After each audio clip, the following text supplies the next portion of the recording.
गेल्या जवळपास 10 वर्षांपासून या मेट्रोच्या ट्रायलसाठी अनेक प्रयत्न जे आहेत ते सुरू करण्यात आलेले होते।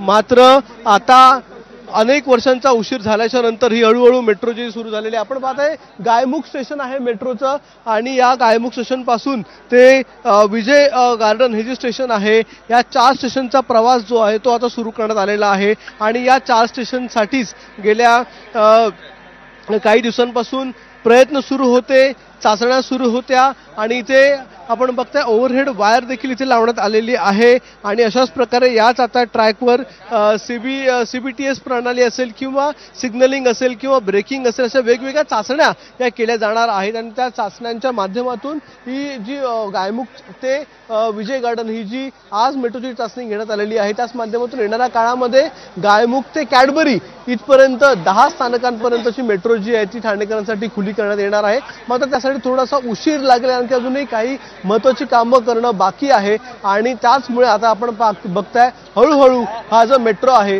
त्या मेट्रोच्या कामाची सुरुवात झाल्याच्या नंतर आता मेट्रोची चाचणी करण्यात आलेली आहे आणि या सगळ्या चाचण्या पूर्ण झाल्याच्या नंतर ठाणेकरांना त्यांची पहिली मेट्रो ही पुढच्या वर्षी सुरुवातीला मिळेल अशी शक्यता सांगितली जाते। कॅमेरामन अनिलसह अक्षय भाटकर, एबीपी माझा, ठाणे। सुमारे 5.5 किलोमीटर लांबी असलेला हा मार्ग आहे।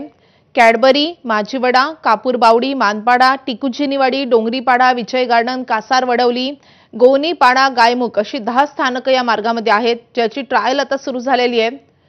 स्वतः मुख्यमंत्री आणि उपमुख्यमंत्री या मेट्रोमधून प्रवास करतायत। गायमुख स्टेशन पासून या प्रवासाला सुरुवात झालेली आहे, या ट्रायल रनला सुरुवात झालेली आहे। या मार्गिकेची तांत्रिक तपासणी आणि ट्रायल रन अशा दोन्ही गोष्टी केल्या जात आहेत। यासाठी MMRDAचे अधिकारी उपस्थित आहेत आणि ठाण्यातले महत्त्वाचे नेतेही आपण बघतोय।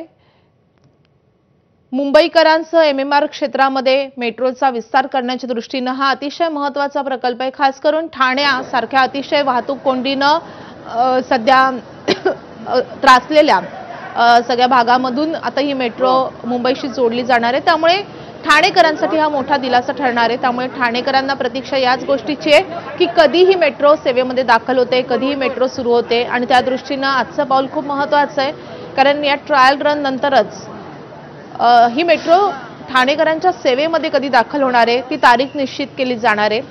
त्यामुळे ठाणेकरांचं या मेट्रो प्रकल्पाकडे विशेष लक्ष आहे।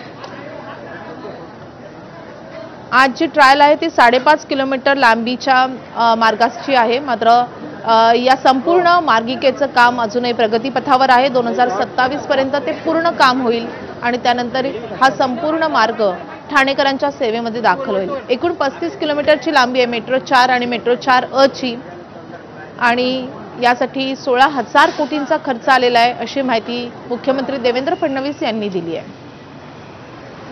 2027च्या शेवटपर्यंत जास्तीत जास्त काम पूर्ण होईल असंही मुख्यमंत्री म्हणालेले आहेत। आज ठाणेकरांसाठी ऐतिहासिक दिवस आहे असंही उपमुख्यमंत्री एकनाथ शिंदे यांनी म्हटलेलं आहे।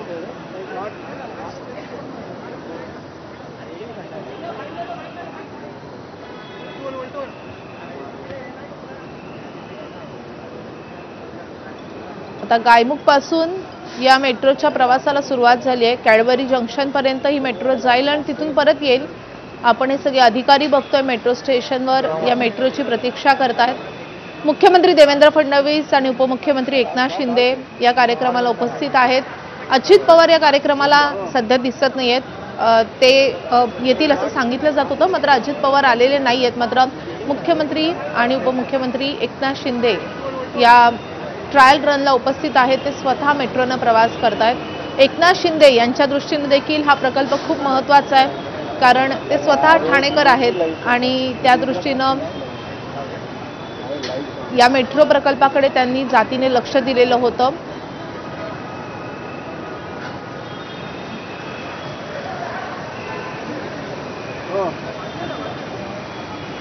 आपण रोजच बातम्या बघतो की ठाणेकर कसे वाहतूक कोंडीला कंटाळलेले आहेत।